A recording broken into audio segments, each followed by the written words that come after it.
Assalamu alaikum, ladies and gentlemen. I'm Haris Khalique, and I welcome you to Politics and Current Affairs show at Quews.news, the first ever English language news channel established by Pakistani diaspora, overseas Pakistanis, to enhance freedom of expression, freedom of association, and fundamental values remain impartiality and fairness in this polarized world in which we live, and consequently the polarized media that we are subjected to day in and day out. Today we are going to discuss in this program the human rights situation in Pakistan in general, but also particularly the recent Supreme Court decision Supreme Court of Pakistan's decision, a 5-member bench, which has come up with a 4-1 ruling, a majority 4 and a voice of dissent by Justice Yahya Afridi, 1 vote, and that 4-1 ruling has disallowed military courts to try civilians. This is a major development. We are going to speak about that development, and we are also going to speak about the overall situation of freedom of expression, freedom of association, and freedom of assembly in Pakistan, because we have noticed, observed, and experienced over the past many years, I would say, but we'll get into the details later. But in the past few weeks particularly, there's been a crackdown on all these freedoms. And there's a bit of a role reversal, ladies and gentlemen, today in this program. And I'm going to interview 3 or 2, maybe, as we'll see as the program goes along, major journalists, human rights defenders, anchors. In that category, I myself humbly do not fall, but this role reversal has been made possible by Quews.news, so that we can have those who convey to us other opinions. What opinions do they hold themselves? So I'm very happy to welcome my friend, leading Pakistani author, public intellectual, journalist, and anchor Raza Rumi to the show. Assalamu alaikum, Raza. Ji, assalamu alaikum, Haris. Wonderful to be connected. I'm happy to have you on the show, and I know there's a time. I mean, we are operating in 3 different time zones, so I'm totally cognizant of the fact that it's very early morning in the city where you are. So, Raza, jumping straight into into the discussion. How do you look at this decision of the Supreme Court, which they have found contrary to the Constitution, the fundamental rights in the Constitution of the Islamic Republic of Pakistan? How do you view it? I think, Haris, as you mentioned earlier, it is a verdict that has been welcomed by all sections of Pakistani society. Given what has been happening in the recent months, the return of authoritarianism, muzzling of many human rights within the country, and unfortunately, the Supreme Court earlier was unable to decide on this case. I mean, this case did not even require a long proceedings. It was a matter. I mean, if I were the judge, I mean, I would take 24 to 48 hours and throw this whole law out. I mean, it was an open and shut especially case, as they say. open and shut case, and especially when you have a plethora of courts in the country. Because you see, forget about a moment about the military courts being the right forum or not. The question is that even the decision to try people in military courts is a huge vote of no confidence in the existing judicial system, which means that we should shut all courts and then just return to martial law type tribunals. And of course, in this case, the military courts were also, I mean, are being tried and used as an instrument of political engineering. The Pakistan Tehreek-e-Insaf (PTI), whether one agrees with its politics or not, that's a separate question. But its workers, its leaders, have been, booked in a number of cases, and it is thought that the military courts will, fix them. And that is something that was really, really worrying and setting wrong precedents. So, in a way, in short, I think I personally welcome it, and I'm sure that, I've seen the statements from other rights groups such as the HRCP. They've also welcomed this major development. Well, thank you, Raza. That reminds me of other, colonial laws that we live under for the last 75 years, and it is so unfortunate that Pakistan, as a state and as society, has been struggling to become a modern republic. But unfortunately, we see the same colonial structures and continuing.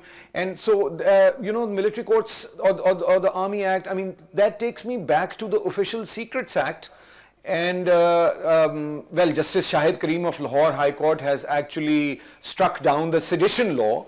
But still, if you look at the Official Secrets Act, which is the 1920s, and there are so many other laws, so how do you look at those, and why, instead of getting rid of those colonial laws, we are making them more stringent?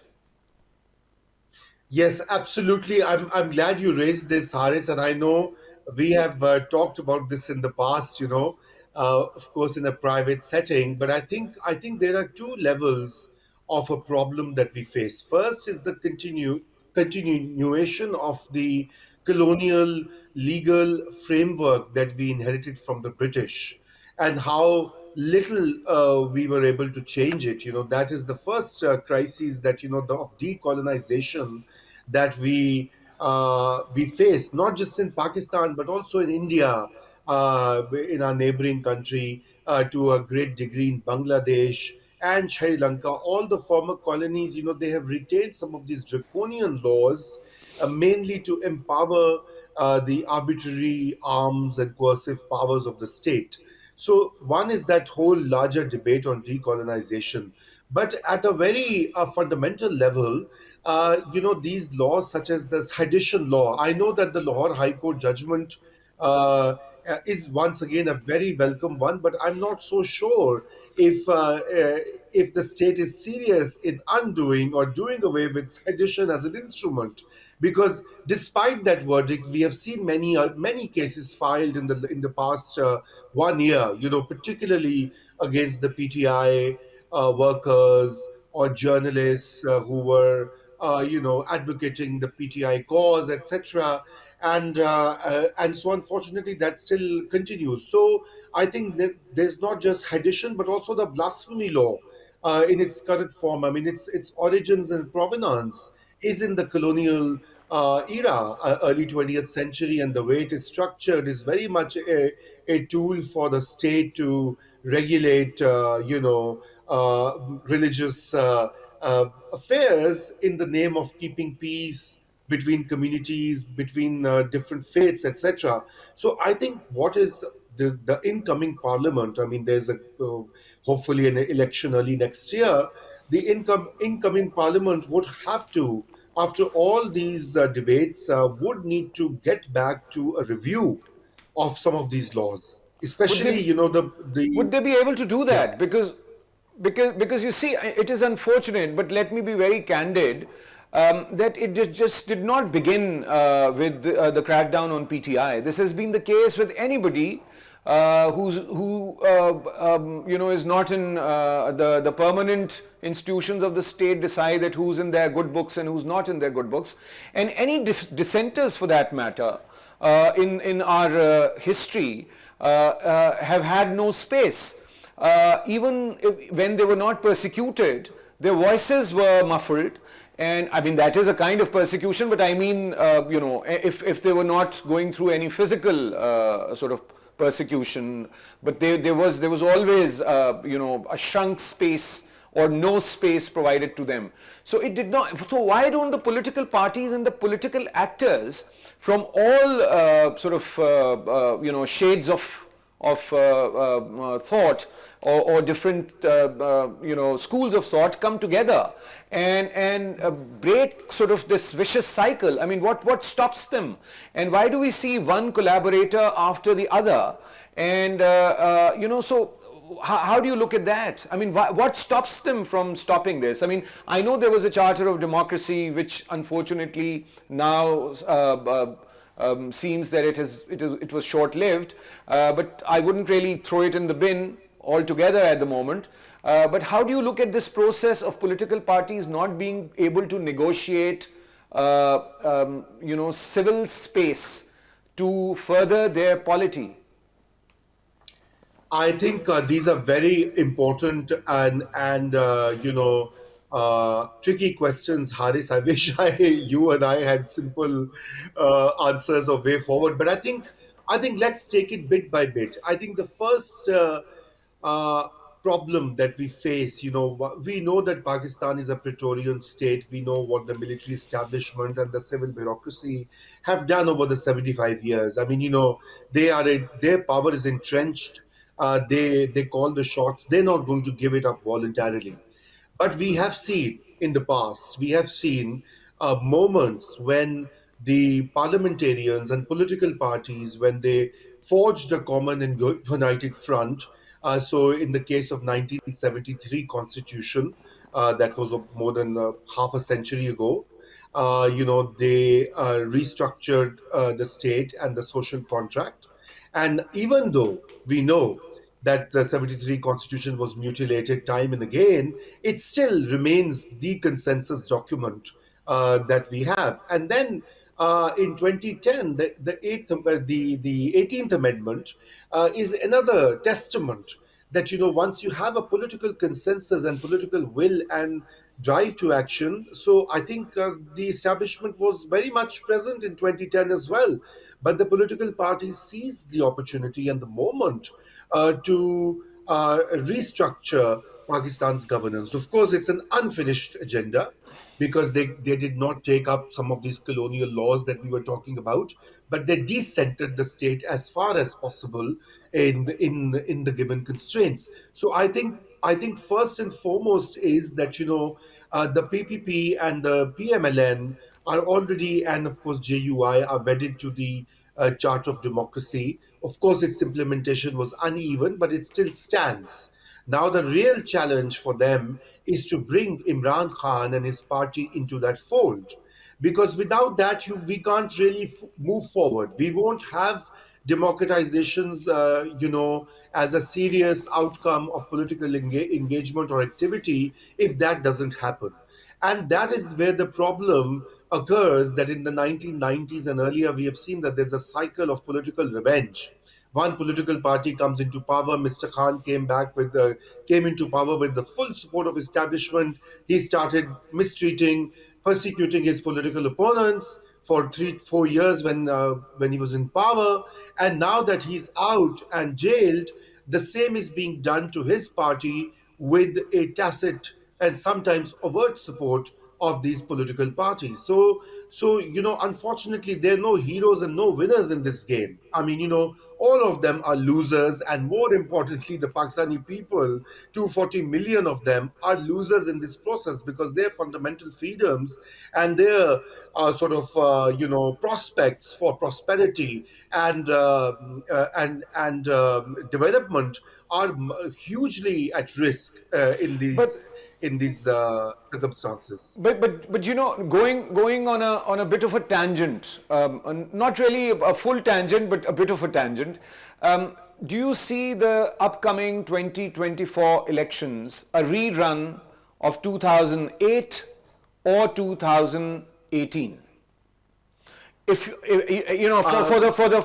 the benefit of our audiences, let me explain that the 2008 elections were actually when after the martyrdom of Muhtarama Benazir Bhutto in December 2007. The elections were held in February 2008, and that is when a new parliament, after a long martial rule, came back to power, and it was a PPP-led coalition. But then that parliament was able to actually devolve powers from the House of the President to the Parliament, and further going down, devolving, deconcentrating power through the 18th Amendment to the Constitution that Raza has just mentioned. And that Parliament made that decision. So devolved the President's powers to the National Assembly and Senate, and the prime minister, and from there to deconcentrating power to the provincial governments or the provincial assemblies.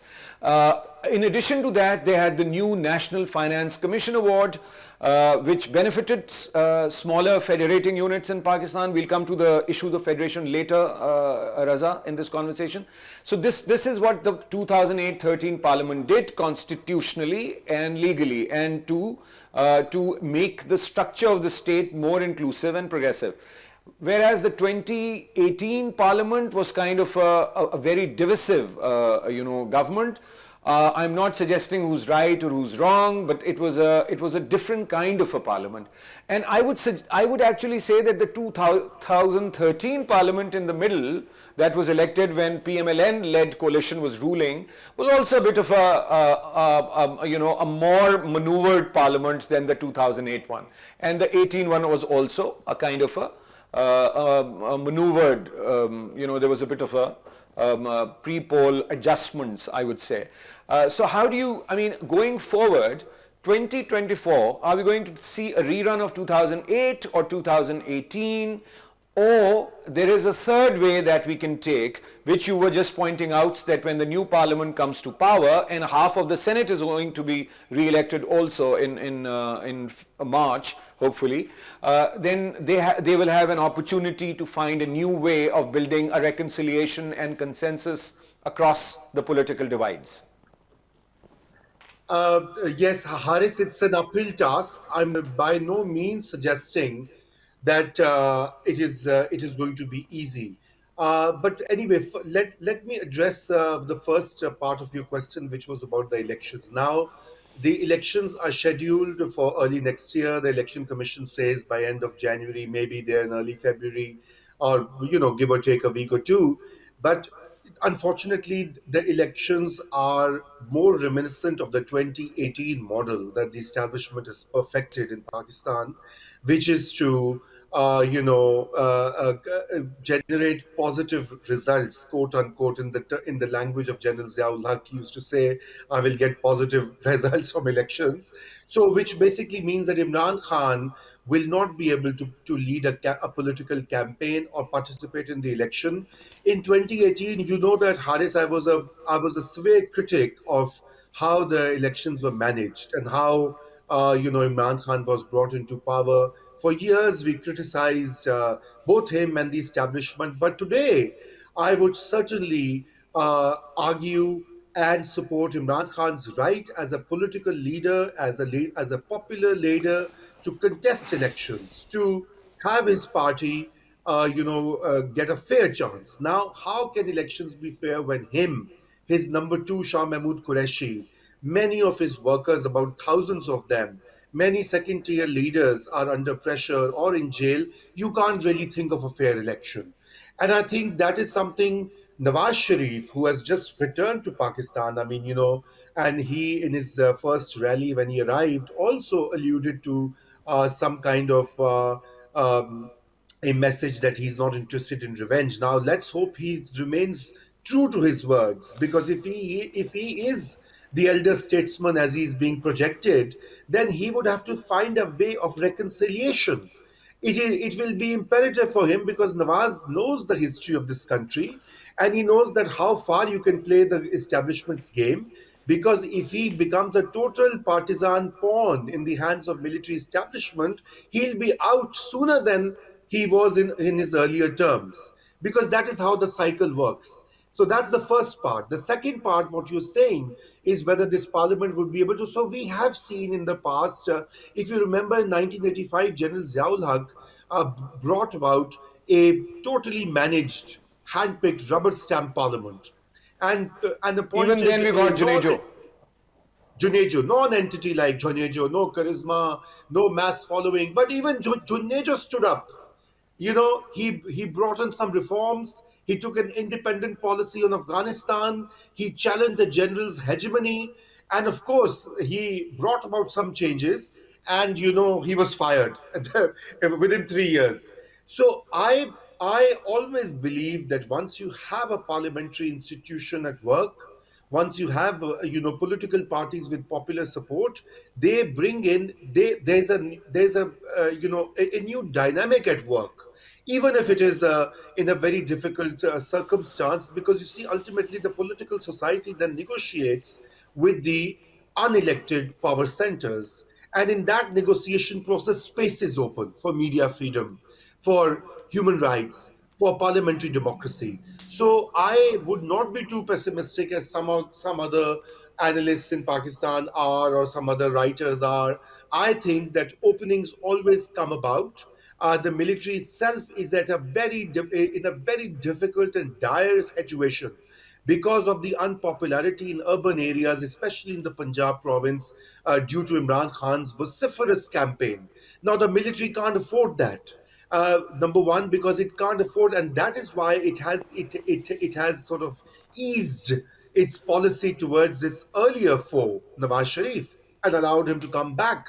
All his cases are being eased out, and he might as well be the next prime minister if some predictions are to be believed. So I believe that the establishment would also have to step back, like 2008, what you mentioned, the earlier example you gave would the election be 2008. So the electoral mechanics would be 2018, that we can see, but the dynamics at work would be 2008, 9, 10, because the military has gotten a beating in the public opinion. You are in the UK, you meet overseas Pakistanis in England, you meet overseas Pakistanis in America, and they're very influential people because of globalization. They're connected to their home countries, and they influence discourse. And it is.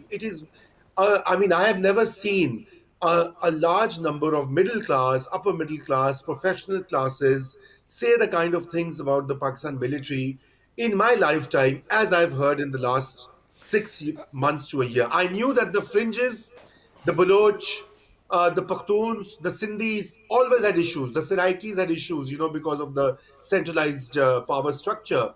But it's the mainstream Punjabi public opinion we are I talking think it's about. about Haris, that's it's about the GT road, as it were, what we use in Pakistan. The population around the Grand Trunk Road from Rawalpindi to Lahore, the northern central Punjab, and also the Karachiite elites who have been who haven't seen, I mean, I'm saying the elites, I'm not suggesting the working classes or the lower middle classes, who have seen a lot of violence in Karachi also, but in terms of the elites and the affluent middle classes, I mean, this is for the first time perhaps in Pakistan they have taken the brunt of state power, and I think that's in some sense, there is a silver lining that now perhaps people can understand in the diaspora as well as in Pakistan, people in Lahore, Faisalabad, and Rawalpindi and Sialkot and Karachi, and places like that where the wealth is generated and the wealth is accumulated both.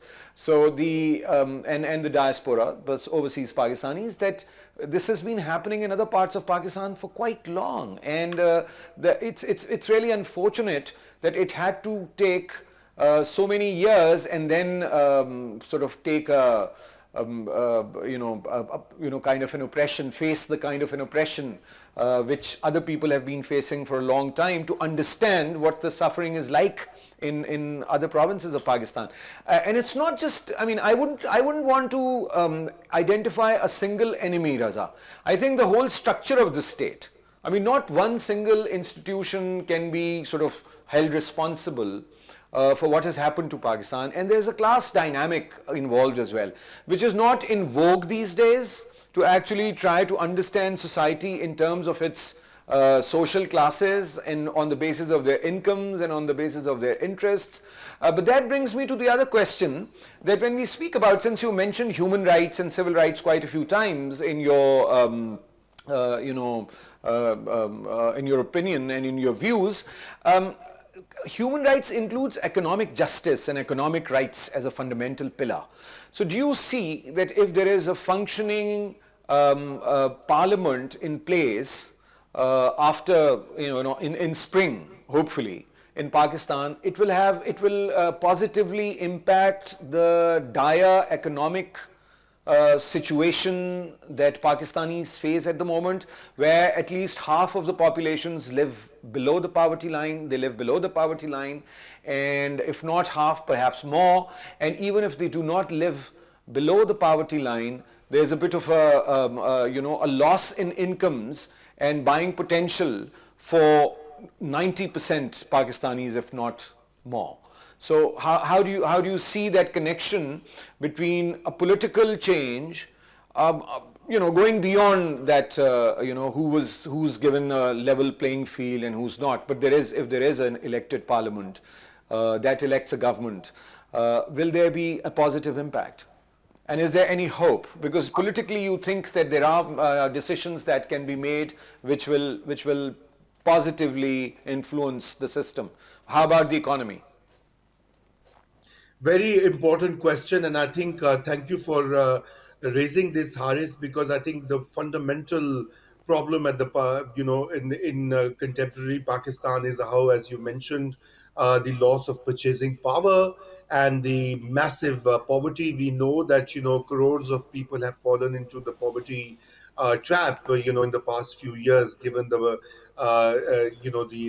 rise in inflation, etc., and the value of dollar and the oil prices, etc.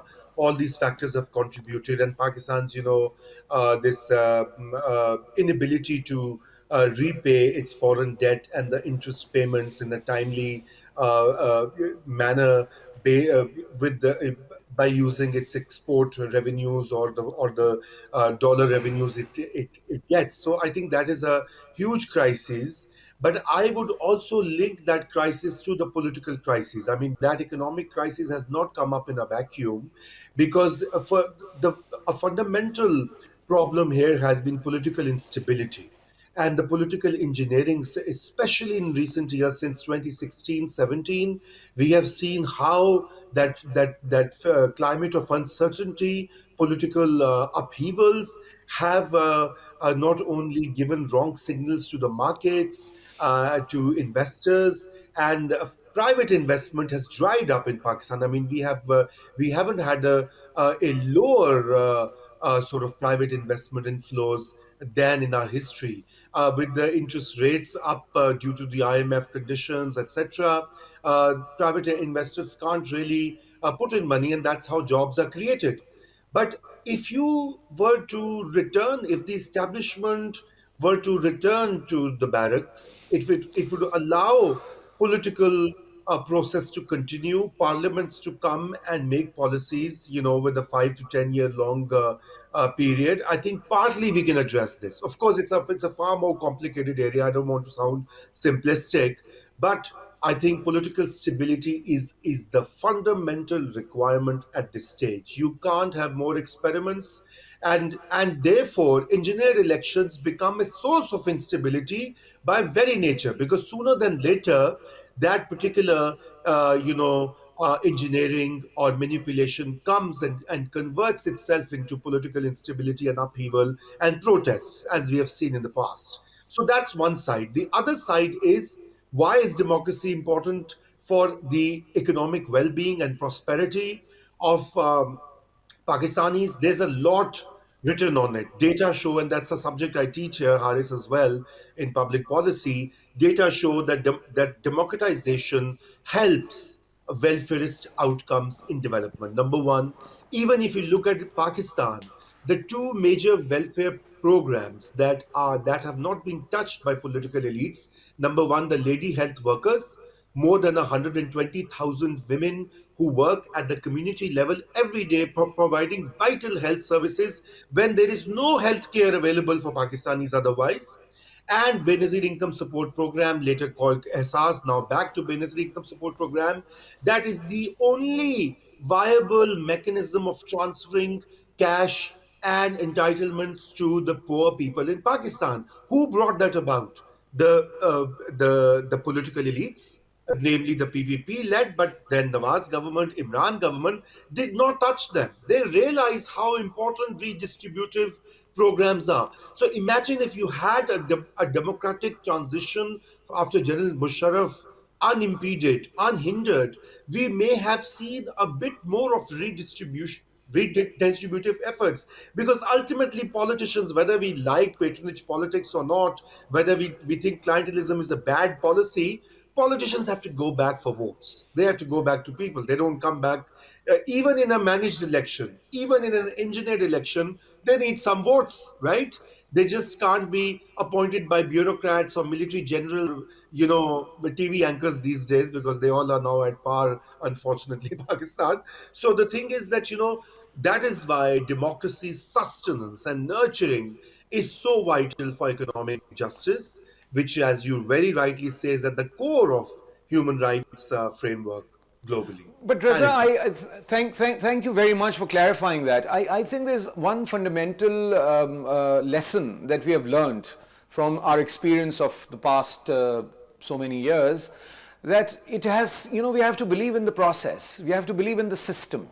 It is not either individual political parties or individual messiahs who can bring about that change, unless there is a broader consensus not just among the political elites, but also people at large on certain values. And those values are important, and those democratic values. I mean, something about development and economy and development and democracy you mentioned brings me back to my school days when we were studying Amartya Sen and his thesis about democracy, freedom of expression, and the connection between famines, shortage of food, and freedom of information, freedom of expression, and democracy. Thank you very much. We are going to take a break, ladies and gentlemen. And thank you very much, Raza, for your insights into the topic. And I'm really glad that some of us are still optimistic, and that will, lead us to a better future. Thank you very much. And coming back to London, and let's take a short break, ladies and gentlemen.